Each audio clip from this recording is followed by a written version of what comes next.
Is the Jeep Gladiator the Honda Ridgeline of the truck world? What?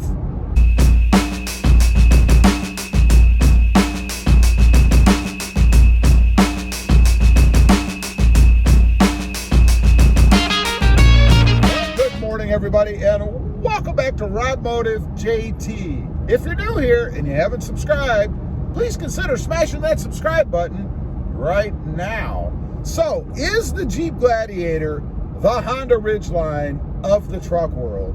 Now, what am I talking about? I know right off the bat, as soon as you saw the title, you thought, what in the heck is this guy talking about? He's crazy. I'm ready. I got my flame suit on, but let me tell you what I'm talking about.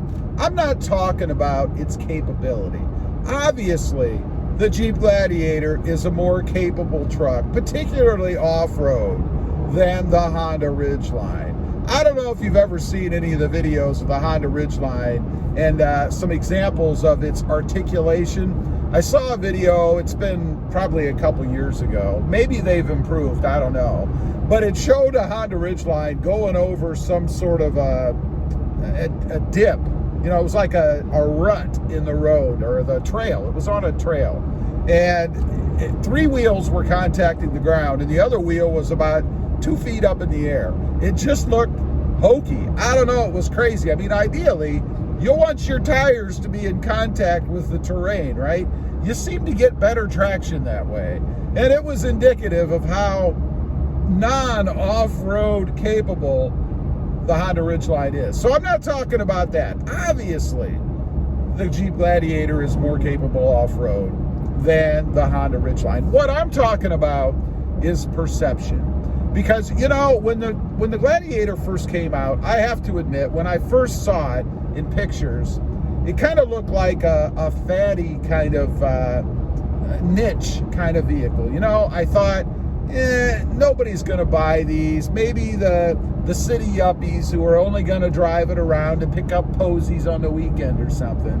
But that's going to be it. You know, they would paint it with flowers on the side, maybe stick a daisy inside like Volkswagen used to do, you know, something like that. And that's kind of what my impression was when I first saw one. Well, then I saw one in person and it became a little more rugged for me, more truck-like, even had a little bit of a kind of a military vehicle looking flair, you know, and that gave it a little bit more toughness for me, especially in the army color, or the green, I should say, or more of a drab color like Gobi or Gator.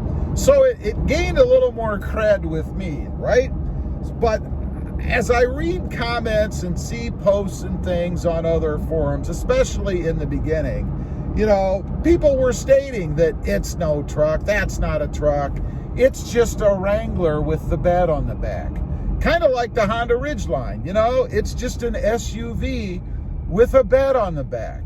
And I still feel that way today. Now, let me clarify, or be clear, I am not against the Honda Ridgeline. It has its place. It has some cool features on it. You know, it's got all that storage in the bed. It has that trunk thing back there that you can lift up. You can even put speakers back there and have a party, you know, while you're at your flower shop. I don't know. But it does have some neat features to it, and it has its place. Now, you know, what I mean about perception, I think, again, going back to when the Gladiator first came out, it was seen as more of a niche kind of a vehicle, and it wasn't really going to take off. Now, I've seen that change recently, especially down here in South Texas, in the RGV, where I am. You know, it is truck country here. Everywhere you go, there are trucks. Now, I will say, more than anything, you see full-size trucks, mostly Fords, some Chevys, some Tundras, a few Titans sprinkled in just for good measure, but mostly full-size trucks and Tacomas. Tacomas are everywhere here. You can't go anywhere without seeing, I don't know, at least maybe a dozen Tacomas everywhere. So, it's changed for me. My perception has changed of it. And let me tell you, the reason I went with the Gladiator, even given my initial impressions, was because I saw one in person and drove it.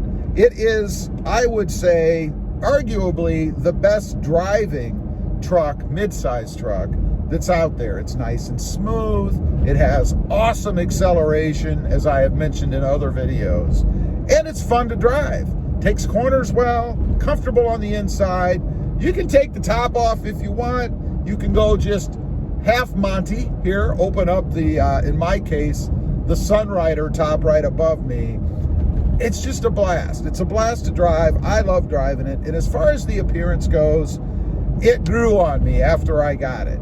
No longer does it feel like a niche vehicle to me. It really does feel like a truck, unlike the Honda Ridgeline. The Ridgeline, to me, I don't know what they'd have to do to it. Maybe it's just all perception. I don't know. But it's still, after years and years of seeing them around, and I've sat in them before, I've never driven one, but I've heard they drive nicely, they're comfortable, not a ton of power, more powerful than my Tacoma was, though, before I put the Sprint booster on it, but more of an SUV with a bed on it. Not really my thing. So no, I don't believe that the Jeep Gladiator is the Honda Ridgeline of the truck world. It may have been at first, until we all got exposed to it to see what it really could do. I mean, it has pretty darn good capability. Towing, hauling, I believe it's rated higher than the Tacoma is. And I don't think there's anybody out there that would say the Tacoma is the Honda Ridgeline of the truck world. So given that the Gladiator beats the Tacoma in some of those areas, I don't know how you could possibly argue that, but who knows. Anyway, I just wanted to get on, broach that subject a little bit, because I do still see comments out there, you know, the hardcore has to be a Ford or a Chevy or it isn't a truck kind of comments. And I often wonder, have these folks ever even driven a Gladiator? Have they ever even seen one in person? Probably not. They're probably brand loyalists stuck in a body style that are never going to change. I don't know. Leave a comment. Let me know what you think, particularly when the Gladiator first came out. Did you think it was kind of a fatty, niche kind of vehicle? More of a Honda Ridgeline-ish piece of the truck world? I'd be curious to know. Also, I do have 2 additional channels. Rob Motive, all about my 2020 Toyota Tacoma. And Rob Motive Tundra, about Tundras and my quest for the redesigned Toyota Tundra. Check them out, and if you're interested, why not subscribe? Don't forget to click that notification bell so that you don't miss out on any upcoming videos. And do me a favor, smash that subscribe button on the way out. Thanks for watching. Stay safe out there. Bye.